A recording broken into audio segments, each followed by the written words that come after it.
Hi, magandang umaga sa inyo mga kasabi. Kamusta na po kayong lahat? Naway nasa mabuti kayong kalagayan at mag-iingat kayo palagi mga kasabi. Siyempre magbabasa tayo, ayan. Bakit kasi meron pang mga ganitong posisyon? Tapos pag di nasunod ang gusto, iwan kahanap ng iba kung saan sila na-satisfied. So yung ating sender ay isang babae na ang sabi niya, bakit nga ba nagkakaroon pa ng ganito? Tapos pag hindi na-satisfied si Mr. ay naghahanap ng iba na kung saan sila ay nasasatisfied. Ayan, magbibigay tayo ng ating syempre suggestion tungkol dito. Tapos sa akin mga kasawi, kung bakit nga ba may mga kalalakihan na hindi sila nakokontento kapag si misis ay hindi na ibibigay ang kagustuhan nila pagdating sa kama or pagdating sa jujugan, hindi sila nasasatisfied, so naghahanap sila ng iba. Bakit nga ba? Kasi ang mga kalalakihan na talagang ganun, na talagang gustong-gusto nila na nasasatisfied sila pagdating sa jujugan, nasasatisfied sila kasi feeling nila yun yung makapagpabuo sa kanila ng araw nila, nakapagpabuo sa kanila ng kumbaga satisfaction. Kasi napaka-importante din kasi yan sa mag-asawa na talagang minsan ay naibibigay natin yung gusto ng asawa natin. Kasi 'di ba kung mapapansin nyo, kapag kang isang lalaki ay naibigay mo yung satisfaction, napakasaya niyan.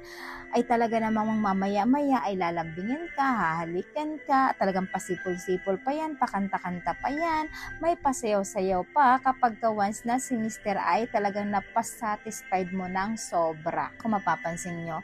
Kasi nga dahil ibig sabihin nun ay nagustuhan niya yung ginawa mo sa kanya. Kaya yung ending ay binabalik niya rin ito sa magitan ng paglambing niya sa'yo, sa magitan ng paghalik niya sa'yo, yung talagang lahat ng gusto mo ay binibili niya, kung ano yung inihiling mo ay binibigay niya sa'yo. Kasi nga, ibig sabihin na ibigay mo ang kanyang ligaya na gusto niyang mahits talaga pagdating sa pakikipag-jugjugan mga kasawi. Diba? Tatandaan nyo yan mga girls ha. Kaya walang masama kung talagang tayo mga kababaihan kapag nagkaroon tayo ng asawa or jowa, ibigay nyo yung 100% na talagang makapagpapasatisfied sa kanila. Mag-research kayo ng mga dapat pwedeng more foreplay kasi napaka-importante yan. Kasi alam nyo ba kung bakit? Kasi ang foreplay isa ito sa pinakamasarap na ginagawa ng mag-asawa.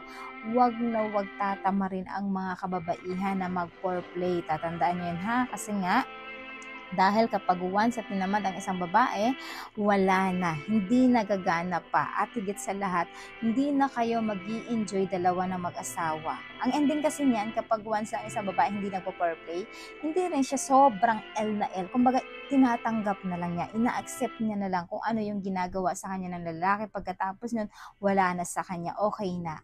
Pero kapag ang isang babae ay talagang magaling din sa foreplay, talagang game na game kay mister, alam niyo ba? Talagang nalalaman nila kung gaano sila kagaling na makipag-communicate pagdating sa jugjugan. Kasi nga, nailalabas nila yung matinding L, nalalabas nila yung matinding halimaw nila pagdating sa pakikipag-jugjugan. Kaya yung ending ay parehas kayo na nagbibigay ng ligaya sa isa't isa. Kumbaga, masasabi nyo parehat, wow, ang sarap nito. Pwede nating ulitin. 'Di ba parehas kayo, lalo kapag kasabay kayo parehas, natapos, napakasarap ang ending niyan mga kasawi. Kasi nga, pagkatapos niyan, syempre, magkakaroon kayo ng banding, nag-uusap pa kayo. Salamat, magpapasalamat ka sa kanya. Tapos, syempre, ikaw naman, mister, sabihin mo kapag magaling si Mrs. sa foreplay, ang galing mo na ngayon na. Saan mo natutunan yun? Gusto ko yun na. Next time, isip ka ulit ng iba na ganito para mas masarap, mas maganda. Diba?